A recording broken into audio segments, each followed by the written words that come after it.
야, 진우 너 귀에 달고 있는 거 로봇 안테나 같다? 외계인이랑 교신하는 거야? 태건이 큰 소리로 말했다. 주변 아이들이 웃음을 터뜨렸다. 청각 장애가 있는 진우는 고개를 숙이고 귀를 가렸다. 보청기 소리를 줄여도 태건의 목소리만은 또렷하게 들려왔다. 진우는 전학 오기 전 장애인 학교에서는 이런 취급을 받지는 않았다. 6개월 전 14살 진우의 세상이 한순간에 바뀌었다. 비 오는 날의 차 사고로 부모님을 모두 잃었고 할머니와 단둘이 남겨졌다. 검은 옷을 입은 사람들 사이에서 진우는 할머니의 주름진 손을 꼭 붙잡고 있었다.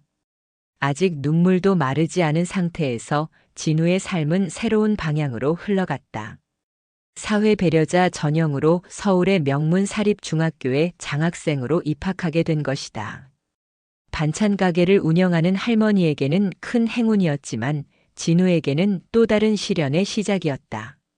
진우의 청각장애는 그리 심하지 않았지만 일반인 수준에 비해 청력이 20%밖에 되지 않았다. 보청기를 착용하고 있었지만 여전히 소통에는 어려움이 있었다.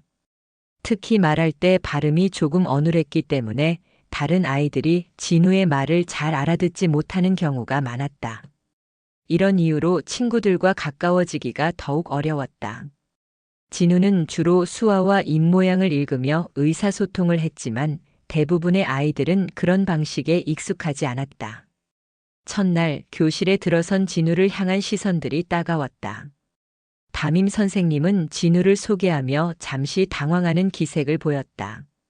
아이들은 호기심 어린 눈으로 진우를 바라보았지만 곧 그 관심은 사라졌다. 안녕하세요. 저는 김진우입니다. 진우가 조금 어눌한 발음으로 자기소개를 했을 때 몇몇 아이들은 귓속말을 나누며 웃었다. 그 웃음소리가 진우의 가슴을 찔렀다.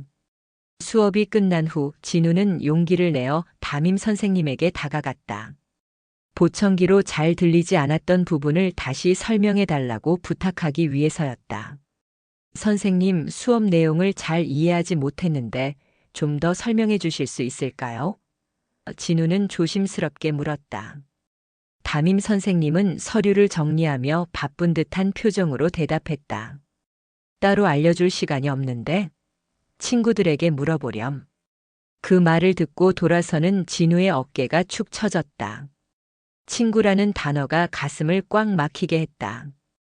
아직 친구는커녕 말 한 번 제대로 나눈 아이도 없었으니까. 급식 시간 진우는 항상 혼자 앉아 밥을 먹었다. 어눌한 발음 때문에 대화를 시도하는 것조차 두려웠다. 주변의 소음 속에서 가끔 누군가 말을 걸어오면 입술에 집중하여 읽으려 했지만 대부분의 아이들은 진우가 잘 알아듣지 못하거나 발음이 어눌해서 대답하면 금방 지루해하며 떠나갔다. 그럴 때마다 진우는 보청기를 만지작거리며 고개를 숙였다. 운동장에서도 마찬가지였다. 공을 차며 뛰어노는 아이들을 바라보며 벤치에 혼자 앉아 있었다. 한 번은 용기를 내어 축구를 하는 아이들에게 다가갔지만 진우의 어눌한 말투를 듣고 아이들은 답답해하며 그를 팀에 넣지 않았다. 교실에는 있지만 그곳에 소속된 느낌은 없었다. 마치 투명인간처럼 존재하지만 보이지 않는 사람 같았다. 수업 종이 울리면 다들 웃고 떠들며 모여 있는데 진우만 책상에 앉아 창밖을 바라보곤 했다. 푸른 하늘과 달리는 구름을 보며 부모님을 떠올렸다. 엄마의 따뜻한 손길, 아빠의 든든한 어깨가 그리웠다. 집에 돌아오면 할머니는 항상 환한 미소로 진우를 맞이했다. 학교는 어땠니? 물으시면 진우는 그저 고개를 끄덕이며 웃어 보였다. 할머니가 더 걱정하실까봐 아무 말도 하지 않았다. 반찬 가게에서 하루 종일 일하시는 할머니께 더 이상의 부담을 주고 싶지 않았다. 밤이 되면 진우는 베개를 꼭 끌어안고 누웠다. 보청기를 빼고 완전한 침묵 속에서 눈물을 흘렸다. 그렇게 외로운 나날이 이어졌다. 진우의 학교 생활은 점점 더 견디기 힘들어졌다. 처음엔 눈길만 따갑던 것이 이제는 노골적인 괴롭힘으로 바뀌었다. 교실 뒤편에 앉아있던 진우는 누군가 자신의 보청기를 가리키며 키득거리는 소리를 들었다. 태건이었다. 반장이자 반에서 가장 인기 있는 아이였다. 야, 진우, 너 귀에 달고 있는 거 로봇 안테나 같다. 외계인이랑 교신하는 거야? 태건이 큰 소리로 말했다. 주변 아이들이 웃음을 터뜨렸다. 진우는 고개를 숙이고 귀를 가렸다. 소리를 줄여도 태건의 목소리만은 또렷하게 들려왔다. 다음 날은 더 심했다. 진우가 쉬는 시간에 수화로 할머니에게 문자를 보내고 있을 때였다. 태건과 몇몇 아이들이 다가와 진우의 손동작을 흉내내며 웃었다. 마치 원숭이처럼 손을 흔들고 이상한 표정을 지었다. 선생님, 진우는 용기를 내어 담임 선생님에게 말했다.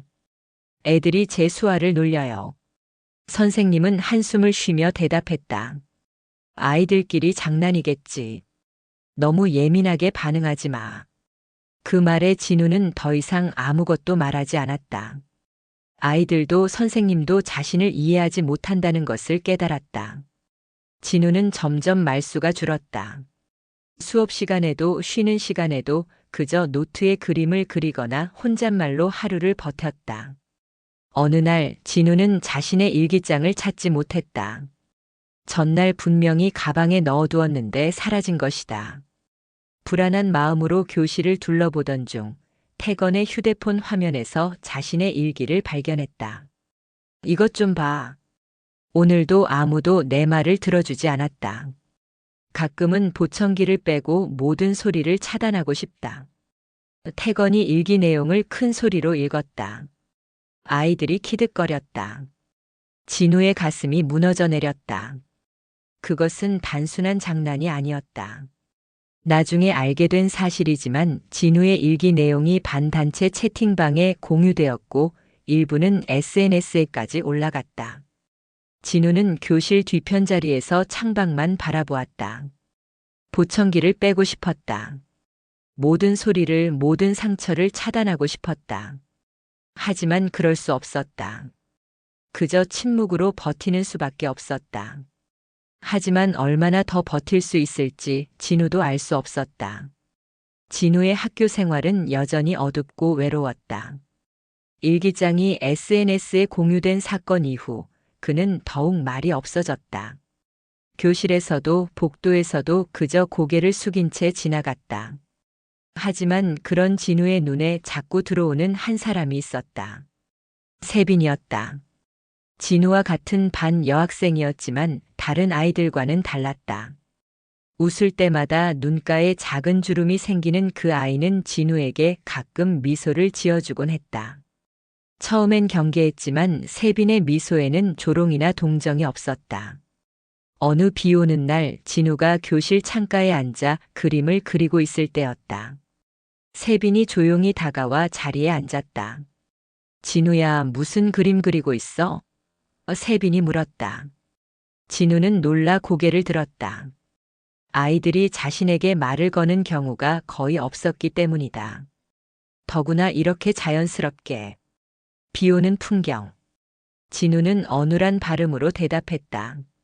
세빈은 그림을 보더니 감탄했다. 와, 정말 잘 그렸다.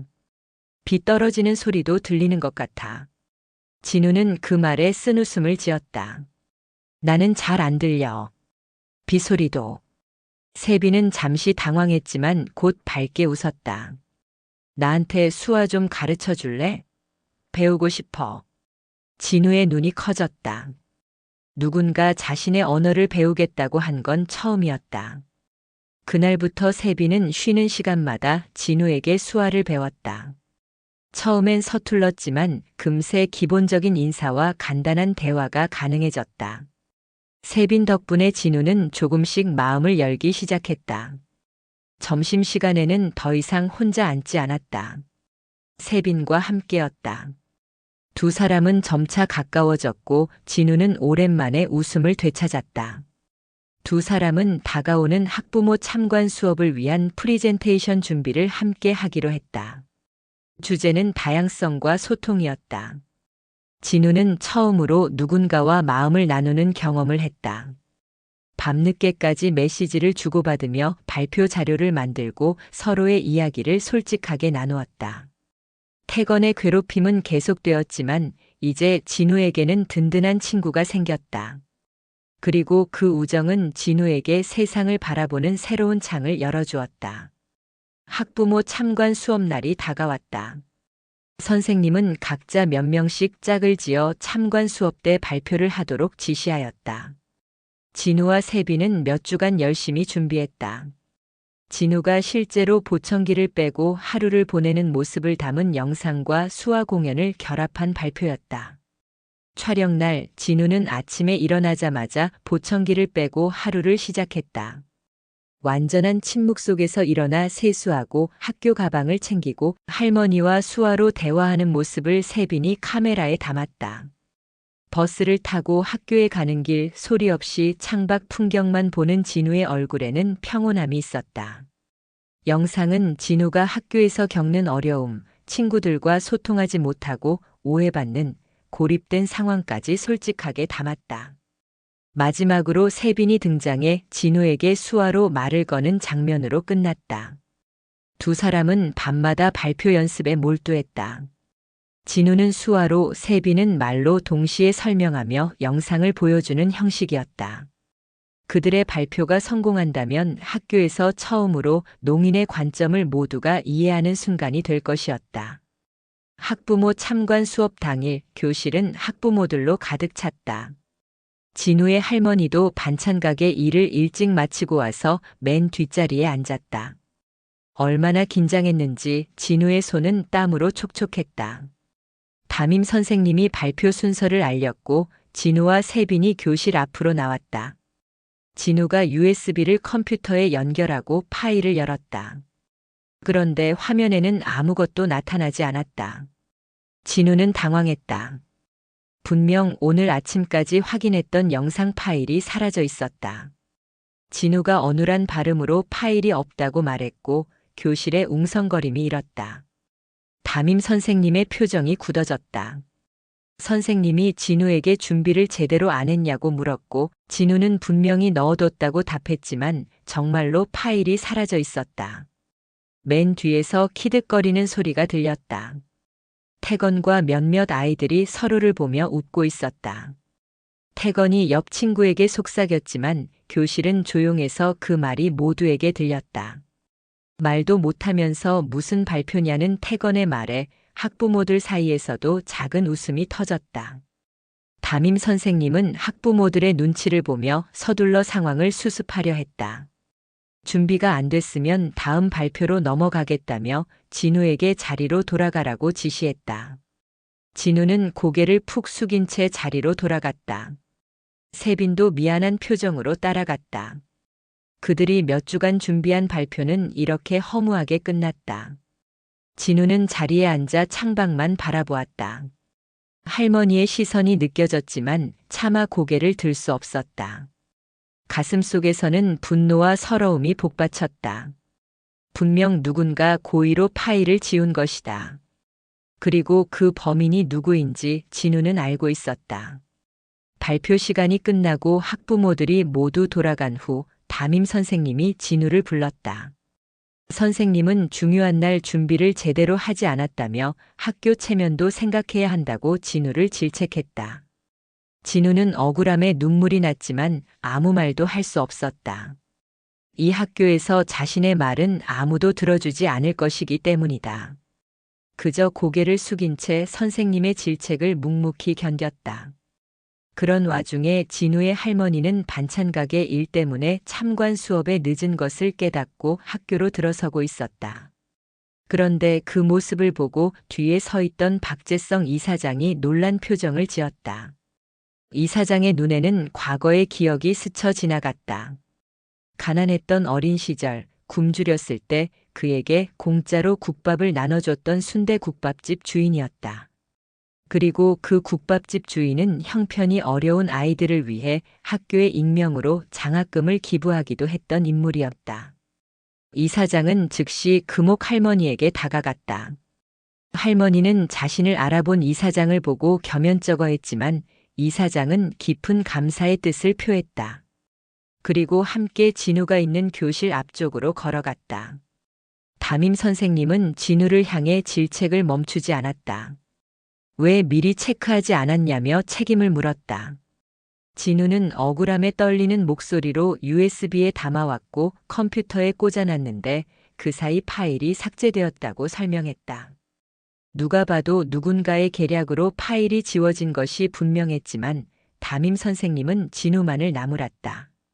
이미 참관 수업은 끝났고 대부분의 학부모들은 떠나갔다.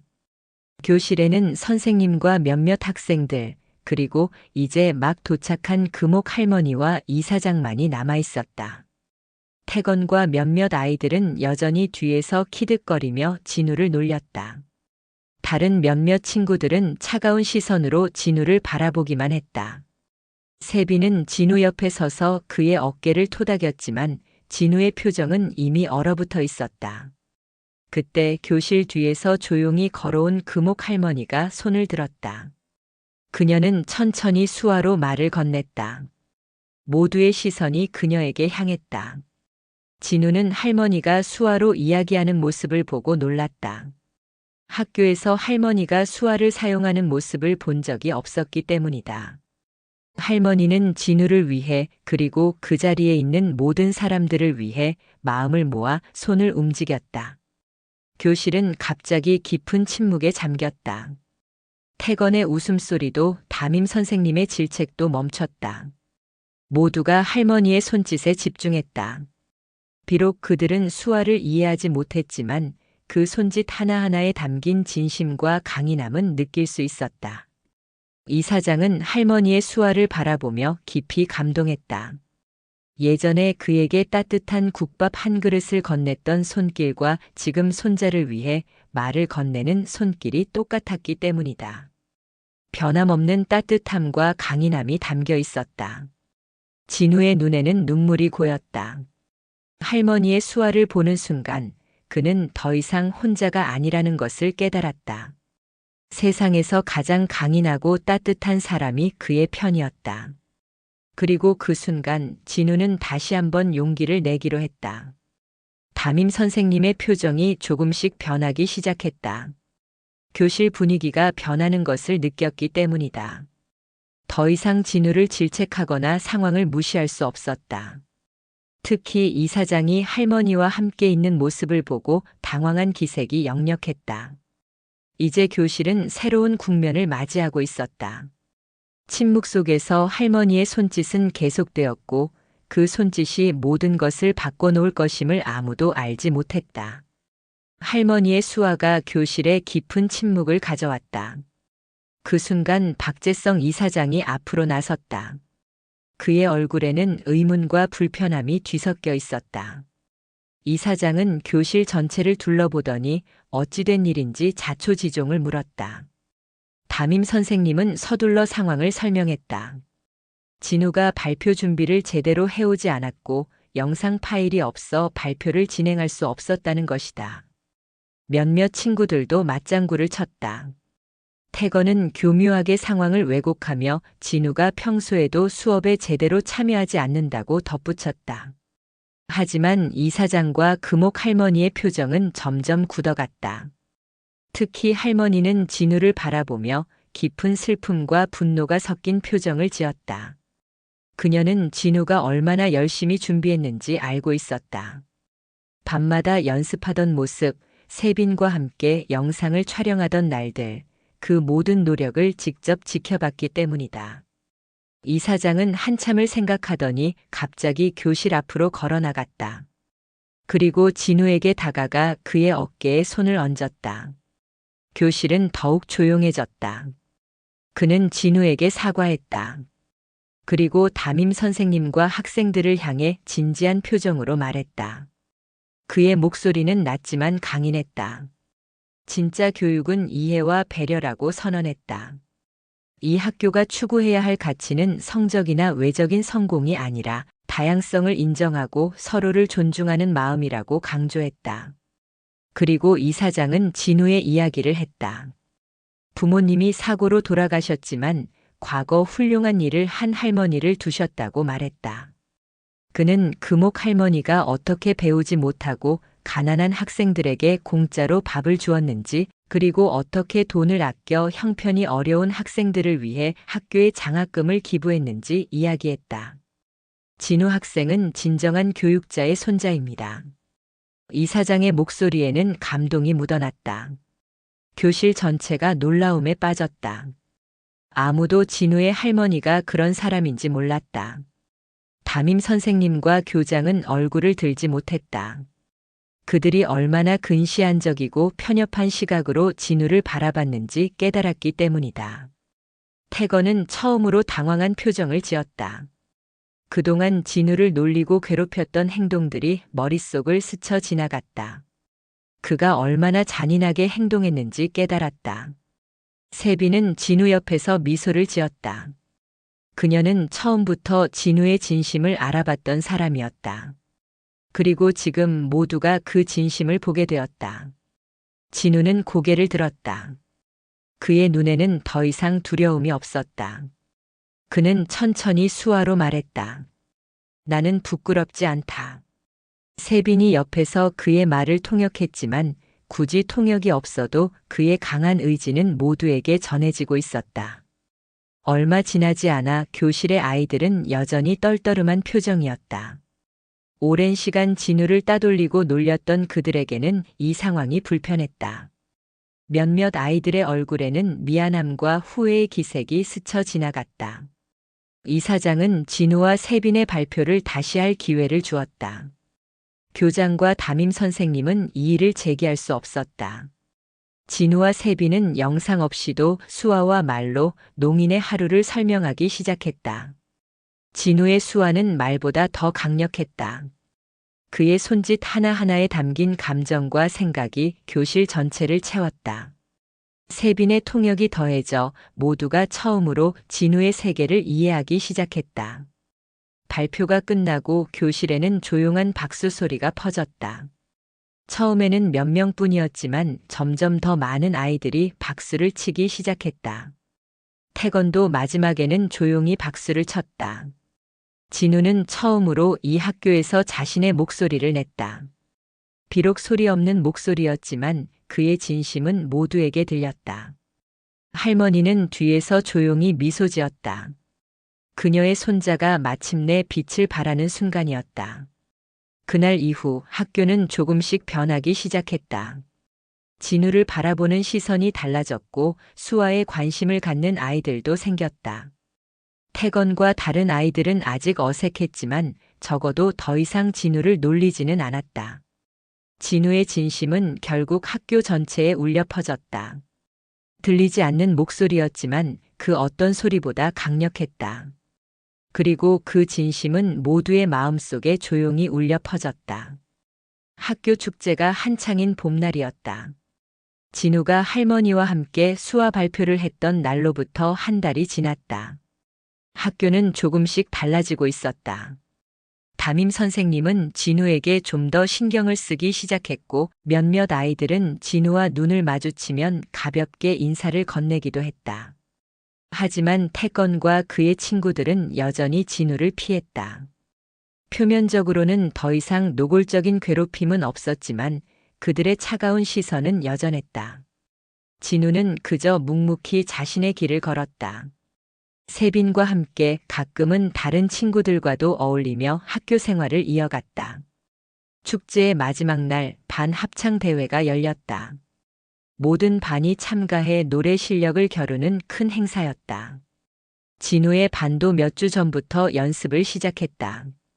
진우는 청력이 제한적이라 합창에는 참여하지 않았지만 연습 시간마다 항상 교실 뒤편에 앉아 지켜보았다. 피아노 반주는 태건이 맡았다. 학년에서 손꼽히는 피아노 실력자였기 때문이다. 그는 연습 시간마다 완벽한 반주를 보여주며 담임 선생님의 칭찬을 독차지했다. 무대를 앞둔 오후 교실은 긴장감으로 가득했다. 아이들은 흰 셔츠와 검은 바지, 치마를 맞춰 입고 마지막 연습을 하고 있었다. 진우는 여느 때처럼 뒤편에서 그들을 지켜보았다. 그때였다. 태건이 친구들과 장난을 치다가 갑자기 비명을 질렀다. 누군가 밀쳐서 태건이 넘어지며 손가락을 책상 모서리에 세게 부딪힌 것이다. 태건의 오른손 검지가 부어오르고 있었다. 어떡해. 이러면 반주 못 쳐. 태건이 울먹이며 말했다. 교실은 순식간에 혼란에 빠졌다. 무반주로 노래해야 할지 아니면 대회를 포기해야 할지 고민하는 아이들. 담임 선생님도 당황한 표정으로 시계만 바라보았다. 이제 20분 후면 무대에 올라야 했다. 진우는 고민에 빠졌다. 한 달 전 그는 연습 시간마다 태건의 피아노 반주를 주의 깊게 들었다. 청력은 제한적이었지만 진우에게는 특별한 능력이 있었다. 그는 피아노의 진동을 통해 음악을 느낄 수 있었고 그렇게 리듬과 음정을 기억해 두었다. 할머니가 생각났다. 어렸을 때부터 진우에게 내가 가진 것에 집중하렴이라고 말씀하셨던 할머니. 그리고 세빈이 떠올랐다. 항상 진우를 믿어주던 친구. 진우는 천천히 자리에서 일어났다. 교실의 혼란 속에서 아무도 그를 눈치채지 못했다. 그는 조용히 교실을 빠져나와 강당으로 향했다. 무대 위에 놓인 그랜드 피아노 앞에 앉았다. 진우는 보청기를 뺐다. 완전한 침묵 속에서 그는 피아노 건반에 손을 올렸다. 눈을 감고 태건의 연주를 떠올렸다. 손가락 하나하나를 움직일 때마다 느껴지는 진동, 그리고 그 진동이 만들어내는 리듬. 담임 선생님과 아이들이 강당에 들어왔을 때 진우는 이미 피아노 앞에 앉아 있었다. 모두가 놀란 표정으로 그를 바라보았다. 진우야, 뭐 하는 거니? 담임 선생님이 걱정스러운 표정으로 물었다. 진우는 대답 대신 피아노 건반을 눌렀다. 첫 음이 강당에 울려 퍼졌다. 완벽한 시작이었다. 아이들은 입을 다물지 못했다. 세빈은 환하게 웃었다. 반주가 시작되자 합창단은 자연스럽게 노래를 시작했다. 진우의 피아노 연주는 태건의 것과는 달랐다. 더 깊고 더 감정이 담겨 있었다. 그는 소리를 듣지 못했지만 손끝으로 느껴지는 진동만으로 완벽한 반주를 이어갔다. 합창이 절정에 이르렀을 때 진우의 얼굴에는 평온함이 가득했다. 그는 마치 다른 세계에 있는 것처럼 보였다. 손가락은 건반 위를 자유롭게 누비며 아름다운 선율을 만들어냈다. 마지막 음이 울려 퍼지고 합창이 끝났다. 강당은 잠시 침묵에 잠겼다가 갑자기 폭발적인 박수 소리로 가득 찼다. 진우는 천천히 눈을 떴다. 보청기를 끼지 않아 박수 소리는 들리지 않았지만 사람들의 환한 얼굴과 감동의 표정은 볼 수 있었다. 태건이 무대로 올라왔다. 그의 오른손은 붕대로 감겨 있었다. 얼굴에는 복잡한 감정이 교차했다. 부러움, 후회, 그리고 감사함. 그는 진우 앞에 서서 한참을 망설이더니 입을 열었다. 진우야, 내가 이 반의 진짜 리더다. 그 말을 듣고 진우는 미소를 지었다. 승리의 미소가 아니었다. 그저 모든 것을 이해하고 받아들이는 평온한 미소였다. 발표 이후 학교는 완전히 달라졌다. 태건은 진우에게 진심으로 사과했고 다른 아이들도 진우에게 다가왔다. 많은 아이들이 진우에게 수화를 배우고 싶어 했고 학교에는 작은 수화 동아리가 만들어졌다. 진우는 더 이상 혼자가 아니었다. 그는 자신의 세계를 다른 이들과 나누고 또 그들의 세계를 이해하게 되었다. 소리가 없는 세상에서도 진심은 전해진다는 것을 모두가 배우게 된 순간이었다. 할머니는 그날 진우를 꼭 안아주었다. 말없이 그저 따뜻한 포옹으로. 그것만으로도 진우는 모든 것을 이해했다. 자신이 얼마나 사랑받고 있는지, 그리고 앞으로도 어떤 어려움이 와도 이겨낼 수 있을 것이라는 확신을. 그날 이후 진우의 세상은 더 넓어졌다. 소리는 들리지 않아도 마음은 들을 수 있다는 진리를 온몸으로 깨달은 소년의 이야기는 학교를 넘어 많은 이들에게 희망이 되었다. 교실의 분위기는 완전히 달라져 있었다. 진우가 교실에 들어서자 몇몇 아이들이 서툰 수화로 인사를 건넸다. 세빈이 알려준 간단한 인사말이었지만 그 작은 노력이 진우의 마음을 따뜻하게 했다. 가장 놀라운 변화는 태건에게서 왔다. 그는 여전히 붕대를 감은 손가락으로 진우에게 다가왔다. 머쓱한 표정으로 서 있던 태건은 조심스럽게 입을 열었다. 나도 수화 배울게. 진우는 놀란 눈으로 태건을 바라보았다. 태건은 진우의 피아노 실력에 대해 물었다. 어떻게 피아노 공부를 했는지, 독학했다면 어떻게 연습했는지, 얼마나 오래 공부했길래 그렇게 잘 칠 수 있는지 궁금해했다. 그리고 자신의 집에 와서 함께 피아노 연습을 해달라고 부탁했다. 진우는 말없이 웃으며 고개를 끄덕였다. 그의 미소는 더 이상 조심스럽거나 불안하지 않았다. 편안하고 자신감 있는 미소였다. 교실 창가에 앉아 따스한 햇살을 받는 진우의 눈빛은 더 이상 외롭지 않았다. 이제 그는 이 교실에, 이 학교에 온전히 속해 있었다. 그리고 앞으로도 많은 도전이 있겠지만 이제 진우는 혼자가 아니었다.